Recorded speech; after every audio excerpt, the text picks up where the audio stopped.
Dans cette période assez difficile et que vous soyez en bonne santé grâce à notre Dieu. Aujourd'hui, je vais vous raconter une histoire sur Abigail. Mais est-ce que vous voulez écouter une histoire faite par Abigail?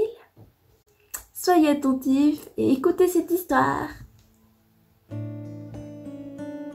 Bonjour, je m'appelle Abigail. Savez-vous ce que ça signifie, Abigail? Oui, Abigail signifie fontaine de joie. Un joli prénom, n'est-ce pas? Savez-vous ce que ça signifie, votre prénom? Êtes-vous aussi une source de joie, d'amour ou de paix? Je vais vous raconter une histoire, plutôt mon histoire, qui se passe à l'époque où le roi Saül régnait l'Israël. Le roi Saül était le premier roi d'Israël. Mon mari Nabal était un homme très riche, mais au cœur très dur. Un jour, près de l'endroit où nos troupeaux pâturaient, il y avait David et ses hommes. Ils ont toujours essayé de protéger nos biens et notre peuple. Ils ont été très bons pour nous. Plus tard, quand il était temps de tondre les moutons, nous nous préparions, comme c'était la coutume, à un grand festin. Savez-vous ce que ça veut dire, un festin? Évidemment, c'est un moment qu'on passe toute la famille ensemble, avec les amis, les copains et les copines, et on se réunit à table pour manger, pour célébrer, et même chanter. Les enfants en profitèrent de jouer, et là on se retrouvait tous à table dans ce festin. David était au courant et envoyait ses hommes parler à mon mari pour lui demander de la nourriture. C'est normal car David et ses hommes avaient faim. C'est comme nous en fait, dès qu'il y a une fête avec des gâteaux ou des bons plats, ça donne envie, surtout si on a faim. Lorsque les serviteurs de David arrivaient en face de mon mari, ils ont fait la demande.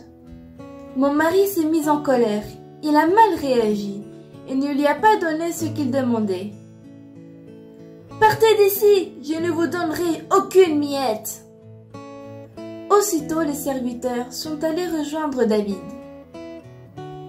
Quand David a entendu la réponse de Nabal, il était bouleversé et il a dit qu'il se vengerait. Alors ils sont partis chez nous. Un serviteur m'a raconté ce qu'il se passait.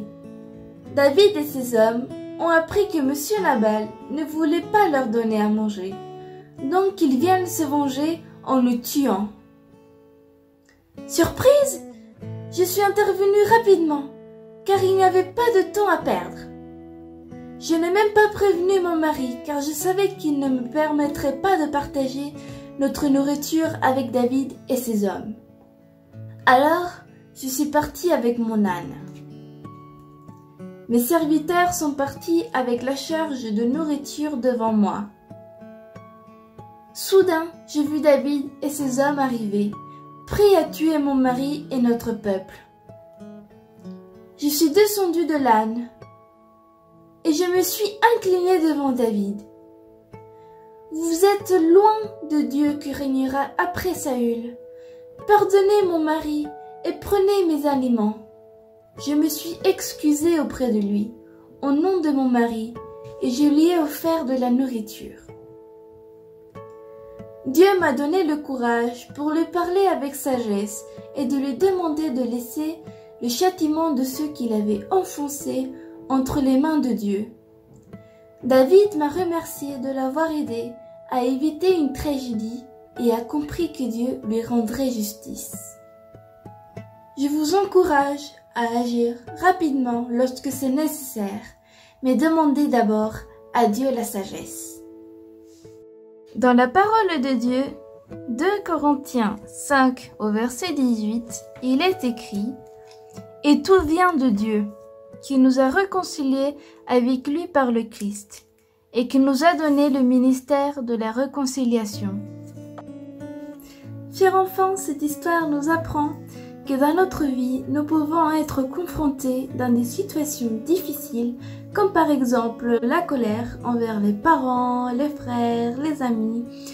Et dans ces situations, on doit intervenir rapidement. Mais comment faire pour agir sagement? Pour ça, nous devons être en constante communication avec Dieu et aussi nous devons mettre à disposition notre vie à Dieu pour qu'il puisse nous aider à mieux agir dans la joie et surtout dans la paix. Dans cette période difficile, je vous invite à réfléchir et à demander à Dieu pour qu'il nous accorde la sagesse pour qu'on devienne des êtres qui apportent la paix et la joie comme dans l'histoire d'Abigail. Que Dieu vous bénisse et bon sabbat!